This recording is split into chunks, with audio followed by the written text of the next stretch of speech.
Eccoci insieme cari telespettatori, come ogni venerdì siamo supportati dallo SPI-CGIL del Veneto. Questa volta avremo anche un capitolo iniziale con la CGIL per aggiornarci sulle varie situazioni che riguardano il mondo del lavoro. Poi parleremo anche, ci rivolgeremo direttamente ai tanti anziani, tanti pensionati, ma anche alle loro famiglie con degli aiuti, dei supporti, dei consigli anche per quel che riguarda il ritiro delle pensioni. Giuseppe Di Girolamo della segreteria regionale del SPI-CGIL del Veneto è qui con noi in studio, ben ritornato. Buongiorno, grazie. E invece siamo collegati da remoto con Tiziana Basso, segretaria CGIL del Veneto. Ben arrivata anche a lei. Grazie, buongiorno a tutti. Ben arrivata. Allora, io direi di incominciare con la segretaria perché ci deve poi lasciare degli impegni inderogabili urgenti, sempre di carattere sindacale. E allora facciamo un po' il quadro della situazione, cassa integrazione, integrazione in deroga, insomma, un po' per inquadrare quello che sta succedendo, oltre all'ampliamento delle aziende che sono state autorizzate a lasciare a casa i lavoratori. Quindi il famoso codice Ateco, che peraltro si è scoperto che è un po' antico, ha 17 anni, non lo so, vecchiotto, sì, per cui tante aziende che sono state coinvolte come non essenziali, poi risulta che invece anche nella produzione sarebbero importanti per la produzione di beni essenziali. Prego. Sì, sicuramente ci sono forse degli aggiornamenti da fare, anche perché alcune aziende nascono con un codice Ateco che poi non hanno adeguato nel tempo, per cui comunque insomma questa è una discussione che anche tutti i nostri territori stanno svolgendo con i prefetti, quindi anche per una verifica puntuale, quindi questo è un lavoro importante che ci impegnerà nei prossimi giorni. Io ci tenevo a mandare un messaggio oggi rispetto al fatto che tutti i lavoratori sospesi hanno una copertura con gli ammortizzatori sociali. È un tema importantissimo perché di fatto ai lavoratori a casa deve essere garantito il reddito degli ammortizzatori sociali. Per cui dopo l'uscita del decreto legge numero 17 che ha previsto 2 ammortizzatori straordinari per l'emergenza Covid, per le aziende industriali, la cassa integrazione ordinaria, Covid-19 l'hanno chiamata così, per i lavoratori del terziario e di altri settori il trattamento di integrazione attraverso l'assegno ordinario del fondo di integrazione salariale e ieri con la Regione abbiamo definito in commissione di concertazione le linee guida per la cassa in deroga della Regione Veneto che copre tutti gli altri settori scoperti. Quindi la cosa importante da dire è che oggi tutti i lavoratori hanno un ammortizzatore sociale. Questo è molto importante perché le imprese si devono attivare per fare arrivare l'ammortizzatore sociale ai lavoratori. Non arriva in automatico, quindi ci sono delle procedure da attivare, delle domande da fare, perché altrimenti i lavoratori restano scoperti. Questo è un aspetto fondamentale, mi sento appunto di sollecitare tutte le imprese ad attivarlo perché appunto oggi nessun lavoratore resti scoperto da una copertura seppur ridotta però salariale importante. Ecco, la chiedo solo una cosa, un attimo. È vero che allo stato attuale, non essendoci ancora liquidità da parte dello Stato, l'importo dovrebbe essere anticipato dall'azienda stessa? Allora, questo è un aspetto importante che mi sento di sollecitare. Allora, per la cassa in deroga non è possibile fare l'anticipazione.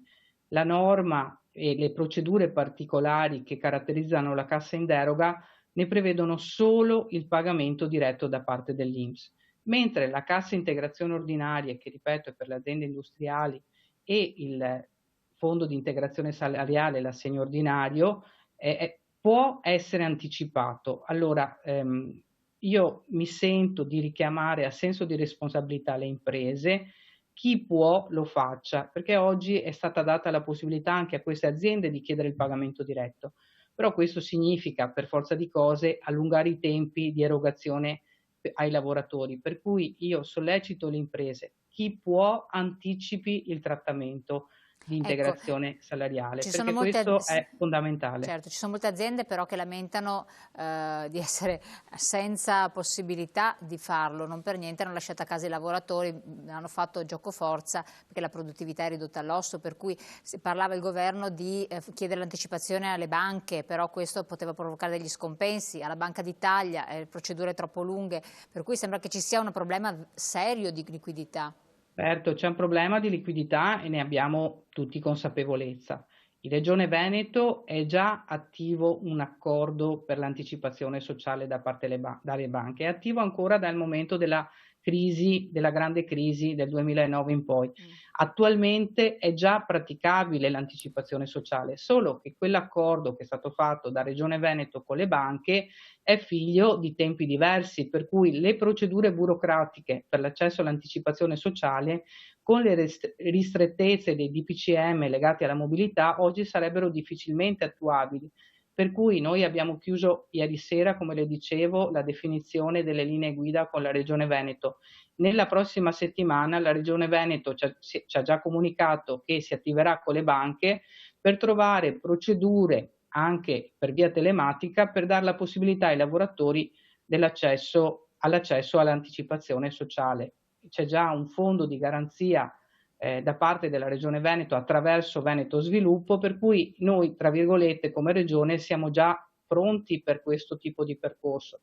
Io però, ripeto, sicuramente ci sono delle aziende che sono in difficoltà di liquidità, ci sono delle aziende che erano già in difficoltà prima della partenza di questa epidemia, però ci sono altre aziende che invece stanno bene, hanno lavorato fino a qualche giorno fa e quindi a queste appunto richiamo il senso di responsabilità, perché i lavoratori comunque avrebbero tempi più lunghi per ricevere in ogni caso, perché insomma ci sono delle cose da fare e quindi chi può anticipi e quindi il mese di marzo abbia la copertura, tra virgolette, delle scadenze normali.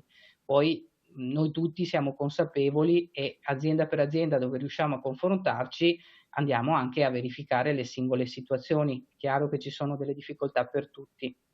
Ecco, le aziende sono state tutte d'accordo, la parte quindi datoriale, nelle chiusure che sono state alla fine concordate, insomma, date, concordate è Beh, una parolona. sicuramente non è una situazione semplice e non sono tutti d'accordo, questo è poco ma sicuro. Però in questo momento l'obiettivo principale, sia per la salute di tutti, quindi per evitare di aumentare il contagio, sia per garantire il bene assolutamente costituzionale, lo chiamo così, della salute dei lavoratori, bisogna ridurre al minimo le presenze. Noi abbiamo lavorato molto sul protocollo per le aziende che devono stare aperte perché vengono rispettate in maniera ottimale le norme di salute e sicurezza, a partire insomma dalla sanità, dove è assolutamente indispensabile aumentare i presidi, quindi i dispositivi di sicurezza per tutto il personale, ma appunto c'era la necessità di ridurre ulteriormente. Credo che con l'accordo che è stato raggiunto col governo di una revisione dei codici Ateco, quindi con una ulteriore chiusura, si vada verso questo punto essenziale, quello che dove non serve tenere aperto a fronte della sicurezza della salute di tutti, è bene sospendere l'attività, perché questo è appunto il tema in questo momento, visto comunque anche i dati di ieri sui numeri del contagio, assolutamente essenziale per ridurre i contagi. Per quanto riguarda invece, le diceva, le cautele che devono essere adottate dalle aziende, poi abbiamo visto che si è messo anche in campo lo SPISAL per i controlli, eccetera. Ci sono settori, quelli rimasti aperti, particolarmente a rischio, dove anche però i lavoratori stessi devono essere in qualche modo coinvolti per la propria sicurezza, perché poi come sempre l'azienda può mettere a disposizione tutti i presidi, gli ausili che vuole, ma se poi il lavoratore non lo utilizza crea anche il male non solo proprio e della propria famiglia, ma della collettività in cui si muove. Certo, in questo momento è stato detto da tutte le parti, il senso di responsabilità collettivo ma anche individuale è essenziale.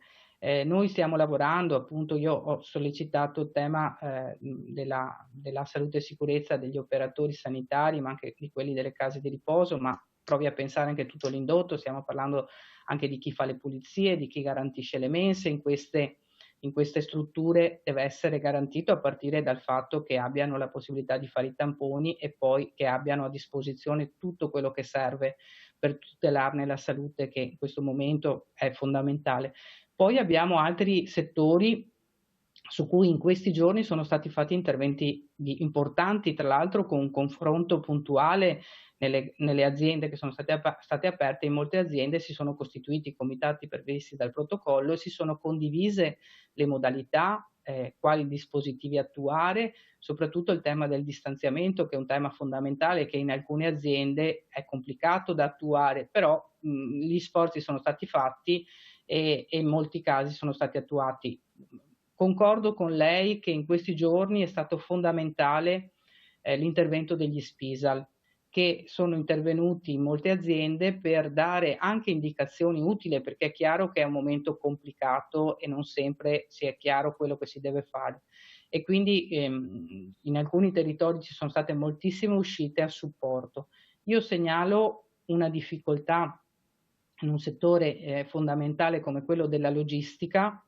Bisogna lavorare molto per garantire la sicurezza dei lavoratori, perché è un settore particolare che però necessita anche là di interventi molto importanti per garantire la sicurezza e per garantire anche poi che le merci essenziali arrivino chiaramente nei supermercati e nelle farmacie, in tutti quegli ambienti che per forza di cose devono rimanere aperti. Il settore della logistica è un settore esposto su cui stiamo lavorando ulteriormente anche assieme ai prefetti per trovare, e agli SPISAL, chiaramente agli organismi deputati a questo compito, per trovare le soluzioni più opportune. Perfetto. Siete soddisfatti degli accordi raggiunti a livello governativo, questo ampliamento, eccetera? Sì, sicuramente è stato fatto un passo in avanti, a fronte anche delle richieste che noi avevamo fatto, sinceramente è stato fatto un passo in avanti. Cosa fondamentale, come ricordavo all'inizio, è questo confronto sul territorio rispetto a delle deroghe che vengono richieste ai prefetti e che appunto trovano spazio di confronto e di verifica. Questo è un aspetto importantissimo, ci dà un lavoro importante da fare nei prossimi giorni, però mette in campo effettivamente un confronto fattivo tra tutte le parti coinvolte, per evitare anche delle dinamiche poco chiare, la dico così, perché poi all'interno dei codici Ateco si è inseriti anche qualcuno in maniera strumentale, però insomma per dare la possibilità effettivamente a quello che serve di rimanere aperto e quello che non serve di chiudere. Per cui l'accordo raggiunto, oltre a ridurre i codici Ateco, ha anche introdotto questo metodo di confronto sul territorio che noi giudichiamo molto positivo. Ci sono poi delle categorie, le cosiddette partite IVA, che in realtà sarebbero vabbè, dei lavoratori dipendenti che sono monomandatari, sono rimasti a casa, non hanno copertura, i co-co-co, eccetera, e a costoro era stata garantita i famosi 600 euro. Poi però molti sono anche legati a delle casse autonome separate, in parte con l'INAIL, con l'INPS, in parte con le casse separate. Insomma, c'è una grande confusione al riguardo. Si è riparlato nuovamente del click day, fake news o no, non si capisce bene, Sì, speriamo che non lo sia. esatto. No, Però insomma noi attendiamo, sono numeri scusi, paurosi di persone che si sentono abbandonati.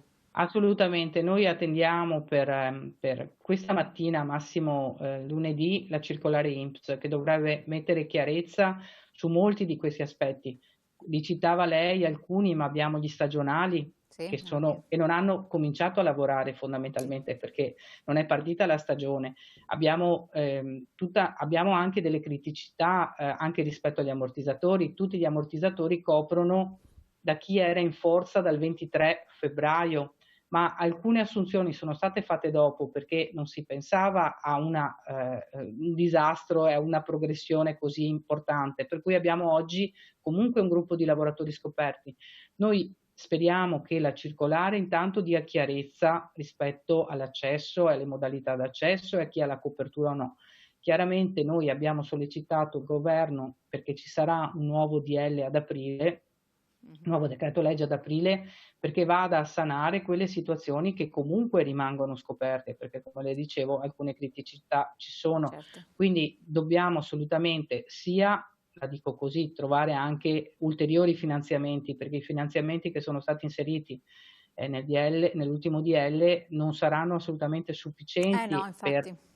quindi la necessità è che esca velocemente un nuovo decreto legge che vada a sanare quelle situazioni di scopertura che ci sono, che oggettivamente ci sono, anche perché un bonus di 600 euro o è pensato per un mese e già è poco, Sì, oppure non ha molto senso come una assolutamente. tantum. Quindi noi ci aspettiamo che ci siano ulteriori risorse e ulteriori chiarimenti anche rispetto a proprio anche le modalità di accesso nei prossimi giorni. Quindi voi come sindacato generale vi fate portavoce anche per diciamo, queste persone, che sono tante nel nostro territorio, tra l'altro. Assolutamente sì, Va assolutamente bene, sì. perfetto. Faremo un aggiornamento naturalmente per capire qual è il punto della situazione. Io la lascio ai suoi Ben impegni, volentieri. grazie a Tiziana Basso della segreteria CCL del Veneto, grazie ancora a lei del suo contributo. Per adesso torniamo in studio, però prima di cominciare la parte dedicata invece proprio agli anziani e ai pensionati, quindi sono molte informazioni interessanti, andiamo subito in pubblicità, tra poco.